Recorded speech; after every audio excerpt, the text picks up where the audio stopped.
Oh, 40 years. Yeah. 4 months ago, he'd still ride that. Yeah. 45 years ago. So one thing that I thought was interesting is you talk about the idea of craftsmen. We talk about how there started being this offshoring, basically, of surfboard production.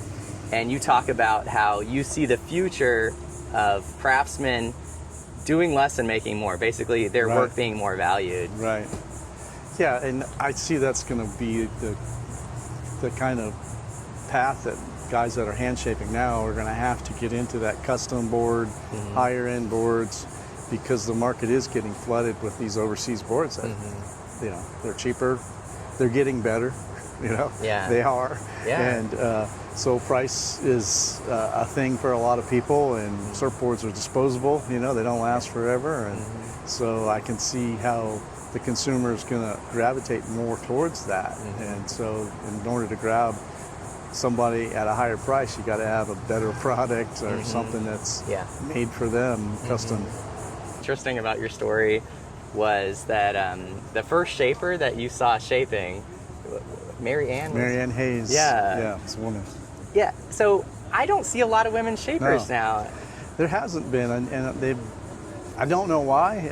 I see more now than there ever was, but it's like a lot of girls talk about it and want to do it, but not many go through the trials and tribulations of learning how to shape. Because it takes a while, you know, a lot of trial and error and a lot of messing up boards, and you know, before you start like getting a feel for it. Yeah. So I don't know why there's not as many women shapers, but there's.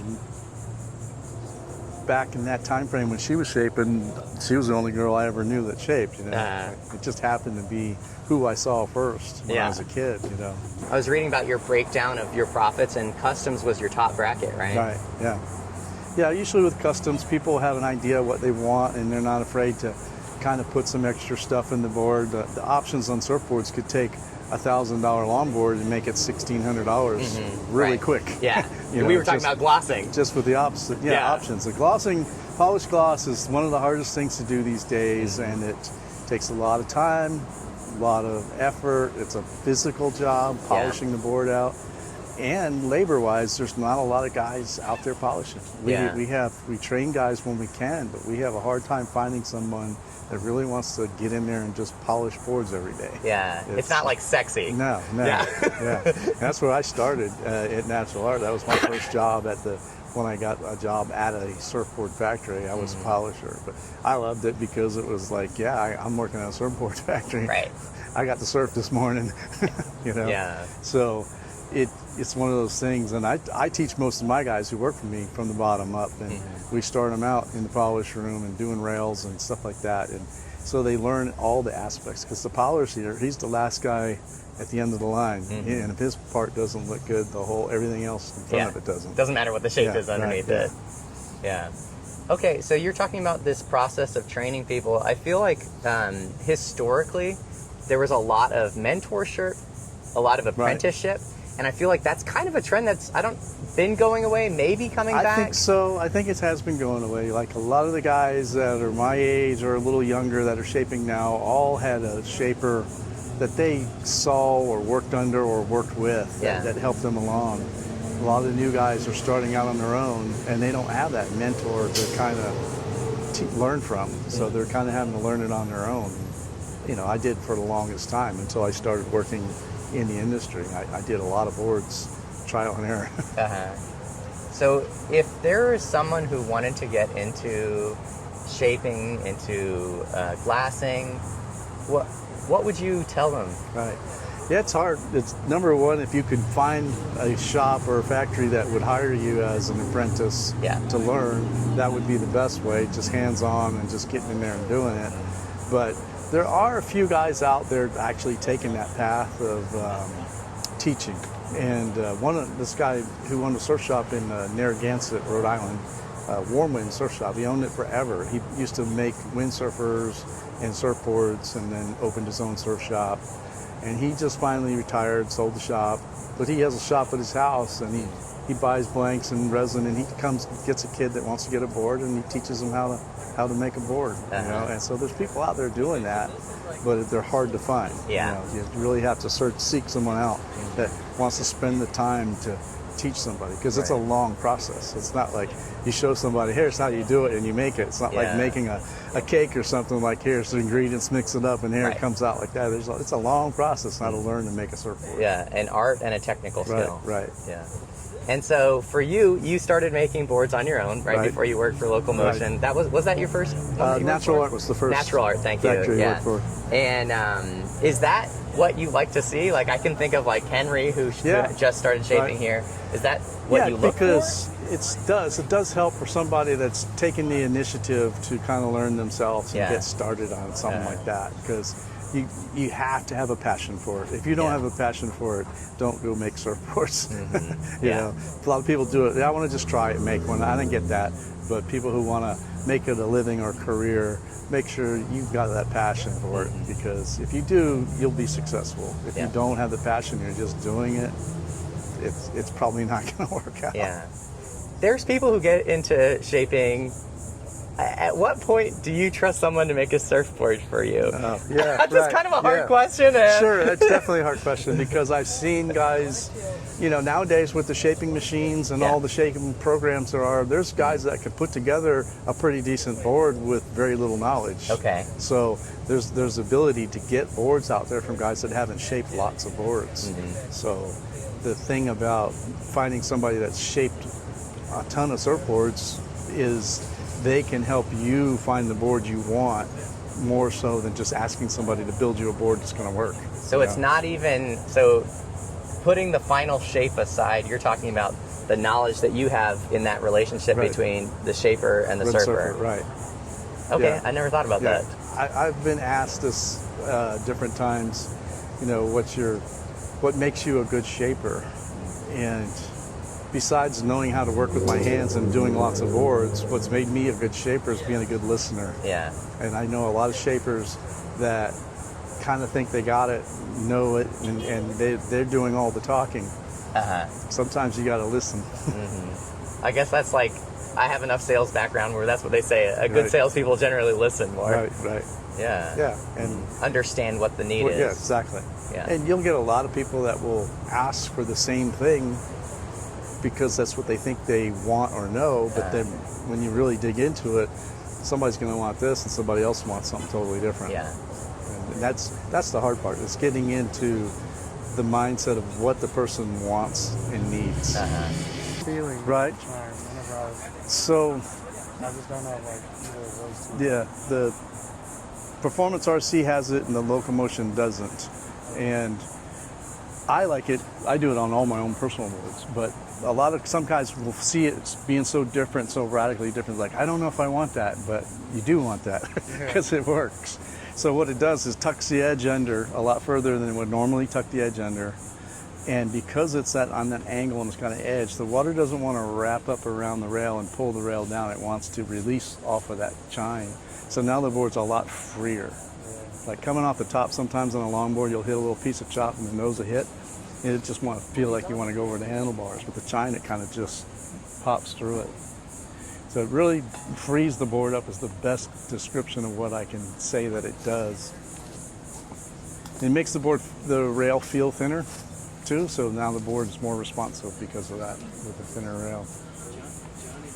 Does that retro, or the one with the orange outline, I guess they both the yellow? Yeah. Does that have it too? No. I don't do it as much on the retro style boards because they more have what they call a 50-50 rail, where it rolls up from the bottom, rolls down, so it's it's a forgiving rail. Not quite as drivey and fast as like the Locomotion or the RC with the chine. They have a little more drive and speed feeling, where the retro boards are a little more forgiving turning, but they want them to kind of slow down to stay in the pocket a little bit so they nose ride better. Not a lot of padding. Right. So Ricky, if he's coming off a 9.0 XL of these two boards, he's wanting to step down. And I'm at the spot now where, like, I can go rail to rail on that 9.0 and like Oh, this is yeah. the Well, pipe. Right, look, yeah. he's a fit guy. I Yeah. don't think he needs this much beef. Right, right. This is more for a big guy, but this looks like a better all-around choice to step down off your 9.0. Right. Yeah, and this is It's almost the same. it's the same board same- scaled down yeah. is what it is. That's why I call it the mini. It's a mini version of the performance longboard. I mean, I think you'd be amazed at how maneuverable this thing is. Now that you feel like you're going rail to rail on your 9.0, you get on this and go, oh, wow. He said, "Do you know what a chine rail is?" I said, "I do." He goes, "Can you make me a longboard with a chine rail? I want a performance longboard." I said, "Okay." So I did it. He goes, "You got to ride this board." And I rode it, and it's like, it just frees it up. So it takes the edge. Like if you have a retro board, there's no edge at all. It's just wrapped around 50-50 rail. It's very forgiving and very kind of slower to maneuver. It just kind of rolls into the turns. Performance boards usually have a tucked under edge, so there's more release of water off the edge. So now it's on top of the water, goes faster, you get more drive. But this being tucked under like that makes it feel like that, but go like a performance board. So it's kind of like the best of both worlds. It's kind of like the best of a tucked under edge or a rolled edge. It's kind of like in between. It also makes the rail feel thinner. So now when you go to sink it, it's more responsive. If you don't have the passion, you don't have the stoke. Yeah. So that keeps you going sometimes. There's times you wonder why you do it and work so hard, and you don't make a ton of money making surfboards, but you can do all right. But hearing somebody is completely stoked with your work, it keeps you motivated to keep doing it. And also, too, what I'm witnessing is something that I don't normally get to see, which is a direct relationship between the shaper and the surfer. Oh, yeah. And that's something I've always been big on, like with the team riders and customers. When you can talk to your shaper, find out what he's thinking, what they're thinking, it's just a better way of putting something together that, it's going to have a better outcome than somebody throwing some dimensions at you online and saying, here, shape me this. Yeah. And so some of these relationships, like Lee just walks up, you remember some of the boards you shaped for him. Guys like Kent, who I've shaped, lots of boards for, you remember those guys, and you remember their little nuances of what they like, and, because like everybody's different, You could have the same size guy come in and order something completely different. Yeah. You don't remember everybody, but there's a lot of people you do. Well, yeah, man. I'm sorry I missed you. Thanks for the call. So we're going to go 9-4. Get in on this. I'd love to get some information about your relationship with Pensacola and maybe relationship with people in Pensacola. Right. Yeah. For me, it started mainly with Yancey Spencer. Yancey Sr. Had the shop up here, and when I was working for Natural Art, we sold boards to different surf shops up there. Hudson Surf Shop, and I know we sold to Bucks, a few other shops. So I knew of the area and never really came up here. Never thought, I'm going to go to the Panhandle and sell surfboards. And I just never really paid that much attention to it. But Yancey would come down and surf the contest and come to the Surf Expo, and I got to know him. And when we opened up him as a dealer, he had 4 different stores. And he said, you got to come up here and show your face. People got to see who you are. I was just getting my brand started at that time. So, I knew that. And we had built a shaping trailer. I don't know if you've heard about that. It was so we built a shaping room on a trailer so we could take to the shops and do a shaping demo right in front of the people. We did a bunch of them right here at Illinois. And we would come up every year and do a shaping demo and a board sale at the same time. And that's how it all started. After coming up here for so many years, you get to know people, you surf up here with different people. A lot of people who lived up here moved down to our area that I got to know. Lewis Ross, who was the locomotion rep, he lived here originally. He had a surf shop here way back in the day, and he moved down to Melbourne Beach. Got to know him through locomotion. So there's these intertwined relationships between people I know that live there that used to live here. And a lot of the guys up here want to come over to the East Coast and surf, so I'll meet them, see them surfing, and it's just kind of a Leaving. I didn't know they got here early. friendship that you develop with customers and friends of customers and friends of the shop. Yeah, decades of it at this point. Yeah, right. Yeah. First shaping demo we did up here probably was 92 or 93. So That's cool. we've been doing it for that long. We kind of quit doing the demos of the logistics of dragging the trailer and shaping and stuff.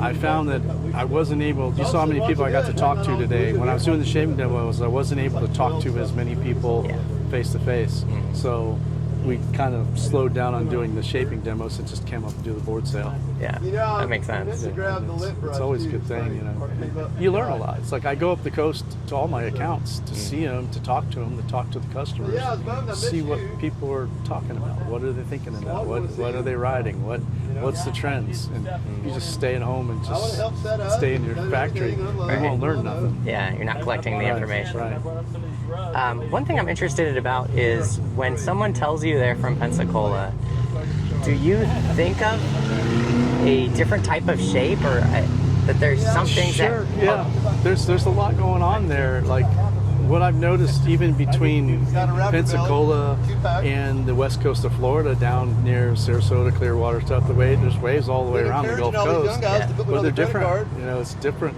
The different brakes, different power, Time different flies, it's yours. the way it, you know, what you would need to ride. Encouraging all these young guys to put it on the credit card.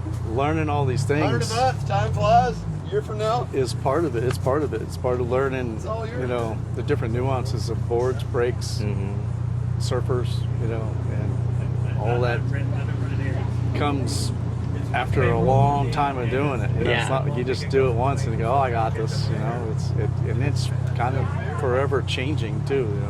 You know, you'll learn stuff that you wouldn't think that you would have thought of 10 years ago. It's like, why didn't I not think about that 10 years ago? Can you think of any examples of recent memory of things like that have popped into your head? Well, we went through a phase with shortboards where everybody was trying to emulate what the pros were riding. Yeah. And for our surf on the East Coast, it was a big mistake. Yeah. There were the guys that could ride them, but for the general public and the average surfer, no, it wasn't the right board for them. But everybody had to have that board. I mean, it was back when Kelly Slater was really getting his popularity. And I want to board like Kelly. I want to surf like Kelly. Well, number one, you're not going to surf like Kelly. Yeah. And you might want to get a board that's going to help you progress and surf in the waves that you're surfing in.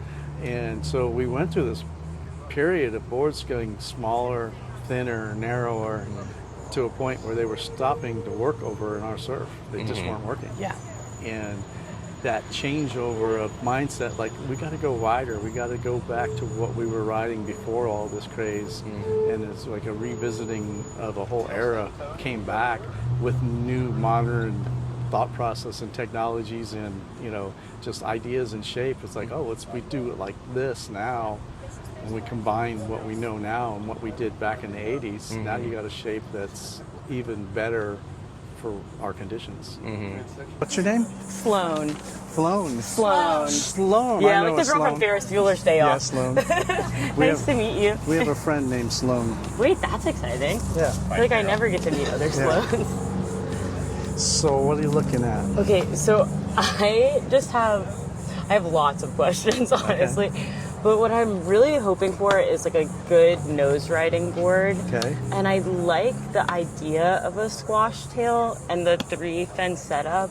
Another thing that is cool is I just learned that your son shaves. Yes. I didn't pick that up. Yeah, my son Dane, I mean, he started working in the surfboard factory and he was probably 5 years old sweeping the floors and then worked there ever since. So he learned every job all the way from the bottom all the way up to shaping. And shaping was one he kind of shied away from for many years because his dad shaped. Maybe he didn't want to shape. You know, like that's what my dad does, but I'll just be the board builder. And then he started getting into it, and now he's really getting into it, and now he's finding that it, you know, he likes it, and he's got a knack for it because he knows what boards look like from the end to the beginning. Right. And he has the whole picture. The knowledge is there of board shape and design, so that helps anybody progress, you know, when they want to do that. A lot of shapers doing it on their own and taking a lot longer to get that kind of knowledge. So going back, we talked about apprenticeship, we talked about building people up in the industry. I'm curious, like generally, as we get older, we get more resistant to change. Do you ever find like your son or younger people that you bring in, they bring concepts to you or something like that? Does that? Sure. Yeah. I've always been open for new ideas and new processes, new ways of doing it.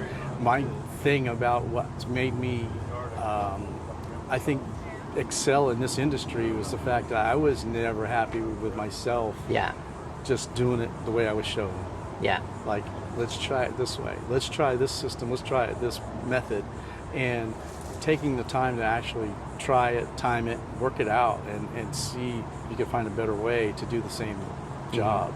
And you'll always have somebody come in with some idea, and a lot of times they'll look at it and go, yeah, we tried that. But when you see something, it's like, I've never even thought about trying it that way. Let's try it. Let's see what it does. Let's see what the outcome is. And that's how you progress. So, I'm it's kind of random, but so the Black Roses, they don't have chimed rails. No. Right? No, Which no. is a big signature thing for you. Yeah. So how Yeah. come Justin Quintal is not a believer in these chimed rails? Right. Well, the number one reason I would say is because most of his boards are based on older style Right. retro boards. So there's the biggest reason. Yeah. So not that you couldn't put a chine on a board like that and make it work. I have a Yeah. big 10-foot nose rider that I have a chine rail on. I love it. Yeah. But we did do a board for Justin because he had seen one of my shapes that he really liked. He goes, I really love to see how this board would ride as a twin fin. And I was like, yeah, we could do that. So as we're doing it, he's like, I never tried the chime, I should do the chine. So we put the chine on it, and he called it the Devil's Child. Oh God. That was his model name. We still do them. It's a lot like my TMM, Yeah. but it's got the chine and then channels, and it's a twin fin. Okay. And he loves the board. He rode it well, but that worked well with that style of board, Yeah. but maybe not as well with what he's doing with the retro boards. And maybe it's a style of riding and just what you've gotten used to too. Right. And that will work, but I get resistance to the chime just because it's so different. I get people look at it and go, what does it do? I explain it and go, that sounds good, but don't put it on my board. Yeah. So for me, surfing here, so many people ride your boards, and so many of them have that chime. So in my head, I have an association. When I see those chime rails, I think, oh, cool, good. Right. Yeah. It's not weird to me because so Right. many people have them here. Right. Yeah. I've done a lot of boards with them. Yeah, that's for sure. And I think they work, and so when somebody asks, I'll tell them, I don't force anything on anybody in the Yeah. shaping room, it's like, that's why I said I try to listen more, see what they want, and try to shape a board for what they're asking for. One last topic, and then I am curious if there's something you want me to ask you. Kind of mental health in surfing. So, a lot of people, myself included, at different times, surfing becomes a large part of our mental health. There's community involved with it. There's physical activity. You get to get out in nature. It's really good at hitting a lot of spots. But for us, surf has just disappeared. Right. And the more I learn about you, I learned that you're a musician. Oh, yeah. I learned that you're a car restorer. What else? I feel like there's more stuff. That's some of might the be biggest hobbies I have. Yeah. So it seems like you've created your life, and obviously shaping, if there's no waves, it's even better. Right. You created your life in a way that you have these hobbies that I'm assuming feed you, allow you to have a flow state and community. That's a horrible intro. No. But I'm curious, what's your relationship to your own mental health and the hobbies and things that you engage in? Yeah, like car restoring is a lot like building surfboards. You spend a lot of time sanding and looking at the lines and banging out dents, and then there's the mechanical part too. And usually guys that are good at sanding and bodywork aren't good mechanics. I happened to grow up in high school as a mechanic, and then I went to surfboards, so I already had a little bit of that training. But mental health wise, all of it is just therapy. It's therapeutic to sit there and create something and work on something and make something and have it come out and have people look at it and go, that's beautiful. Yeah. So that part is therapeutic. And the surfing part is mental health therapy by going out there and being by yourself. You know, there's the community and surfing with your friends, but there's those times where it's just you and the wave and the ocean, and you don't know what anybody else is doing. Yeah. You know, and you can have a good wave ride and come in, feel good, and be like, yeah, it'd be nice if my friend saw that wave, but it doesn't matter. I know what it did for me. Yeah. That for me feels like Yeah. the soul surfer Right, aspect. right, Yeah. right. Okay. Can you talk more about your personal relationship to the water and or surfing? What is that? Yeah, I don't know how I gravitated to it. Born in New York. My dad was in the Air Force. At the age of 5, moved to Japan. Yeah. Didn't really see surfing until I was 7 years old, and we were in Hawaii. And that's where I saw it for the first time, and it's like something about that, you know, just spoke to me. Yeah. I had a broken arm at the time. My arm was in a cast all the way up to here. My younger brother and sister, my older brother, all went to the beach with the friends we were staying with in Hawaii, and they're all getting pushed into waves and standing up on surfboard, and I'm standing on the beach with broken arms. Yeah. And my mom saw how much I wanted to get out there and do that. She grabbed a plastic trash bag and put it on my arm and taped it up, and I went out there and caught a few waves, you know, trying not to fall, Right. you know, so it wouldn't ruin my cast. But that's all it took. Yeah. It was over after that. We moved to Cape Cod, of all places, for a year, and I hated it there, and it was cold, and we didn't go to the beach much, and that, you know, thought of standing up on a surfboard in Hawaii was in my head. And then it was like, my dad's retiring, we're moving to Cocoa Beach. I'm like, Cocoa Beach, where's that? It's in Florida. Okay, get there, we find a place, it's right a block away from the beach. There's the waves, there's the ocean. Yeah. It was over. You know, it's like, I see people that start surfing way late in life, and they're just as stoked as the 10-year-old, Yeah. you know, learning how to surf. And Yeah. some of them are even more stoked because they're like, I'm going to do this until I die because I wish I'd started when I was Yeah. younger. And I'm not going to not surf. You know? Yeah. So that part just stays with you. Yeah. Is there a question that maybe people don't ask you, or something that you wish people would ask you? No, it's a hard one. You take your time on that one.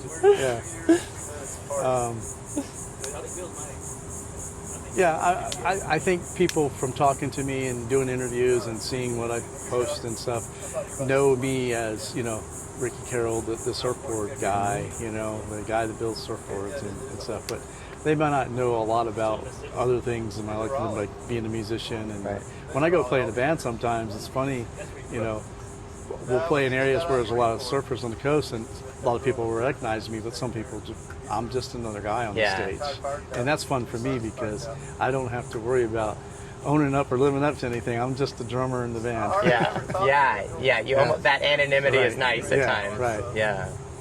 I love that. That's great. And it's funny, earlier in my life, I kind of had a career-changing moment that I was playing in the band, and they were doing really well, and they wanted to go to do a mini tour of the state, and I just got my job working at Natural Art building surfboards. And then they're telling me, hey, we're going to go do this tour, can you come? And I'm like, I don't know, I just got this job, you know, and I've been building boards all along as a hobby, but not as a job.